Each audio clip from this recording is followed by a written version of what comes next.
I am back sending videos. I am so sorry I have not recorded. I have been super busy. I went to the States and oh my gosh, that was a crazy experience.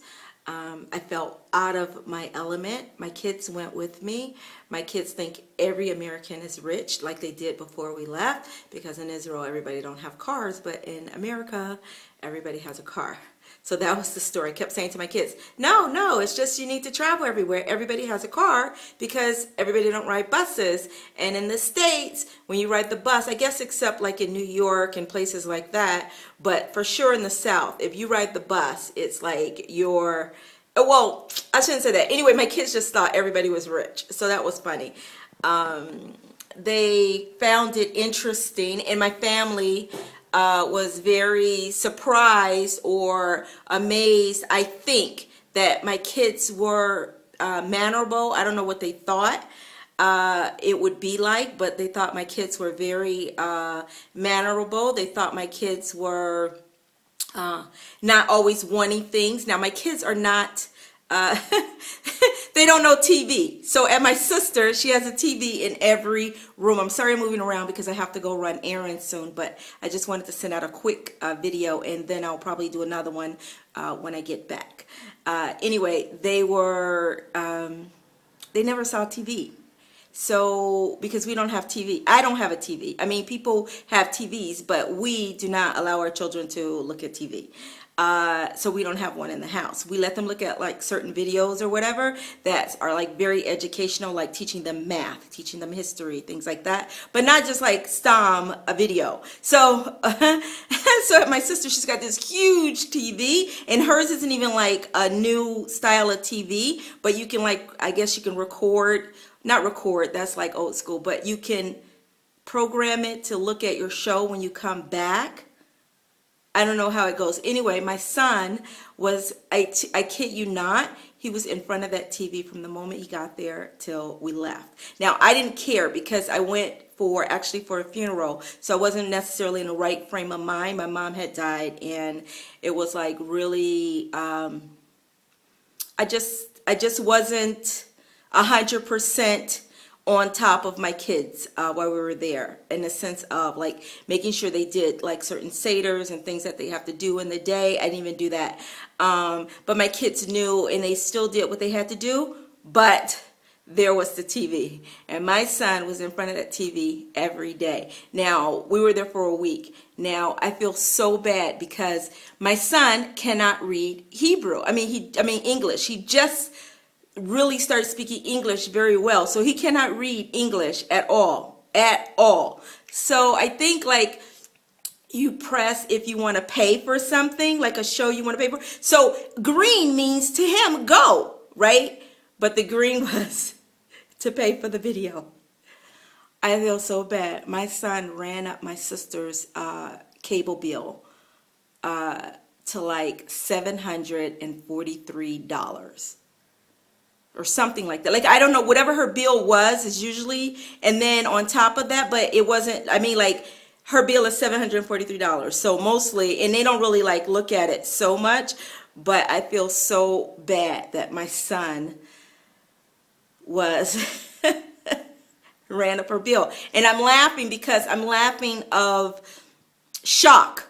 Not laughing like it's so funny, but laughing with shock that my son ran up my sister's cable bill. Now, I think my cousin was smart because we went over to her house, and she only has a TV. She has a TV in her living room, and I think she has one up in her guest room. So in the guest room, she has one, but she held on to the remote. Like, she watched, she chose what they wanted to look at, and then she kept the remote with her. So he couldn't like play around with it. But he had no idea. He still doesn't know. We didn't tell him. My sister didn't want me to tell him. She didn't want me to make a big deal of it. But my husband and I were sitting here like in shock. I mean, to us, $700 is a lot of money. I mean, it's a lot of money in Israel. Like, time that by 4 and you can have somebody's rent, you know.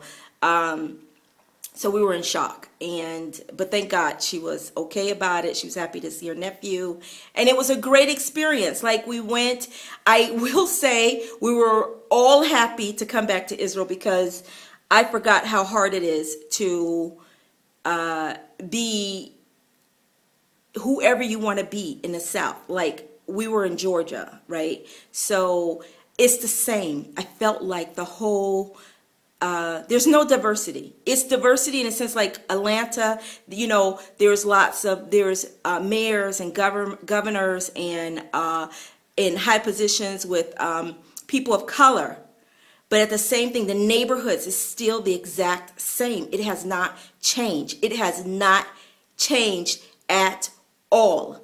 And it's even worse. Like I noticed in like the neighborhood that my sister lives in a middle class black neighborhood, I think, right?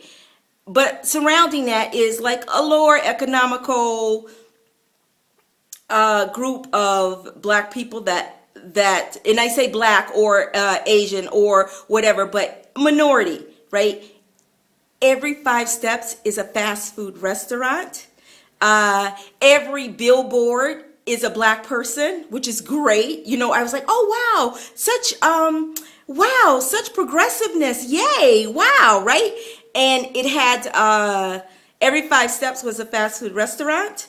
Every billboard had advertisement for medicine or insurance or,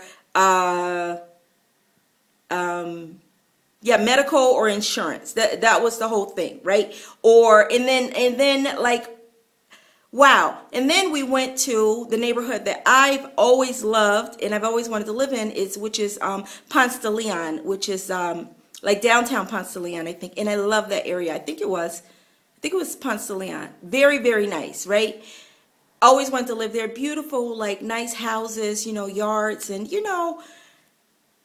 all the billboard signs were white people. I mean, I am not like I'm just saying like it has not changed at all. And I was just like bashock. I was like bashock that it has not changed.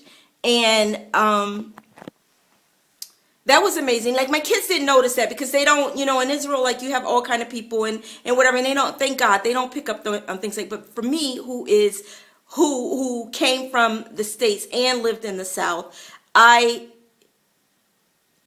just was like, and me being an Orthodox Jew, which in the States you see more like of Ashkenazi people from Eastern Europe who are Jewish that live in the States. And usually those people, they know they're people of color that are Jewish, but at the same time, it's like it's not known to them. It's not like a known thing, and it's not something that they see on a regular basis. So to them, like there's Eastern European, and then there's whatever.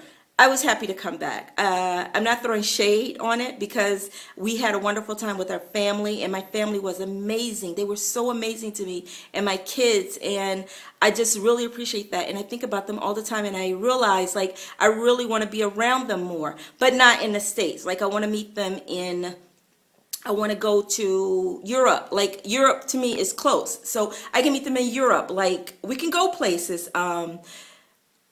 We can meet up. We can do things like, and they need to get passports. Like some don't have passports. Like seriously, get passports. Let's meet up. But after my mom died, I just like had this epiphany. Like, girl, you gotta do you. You've been doing you.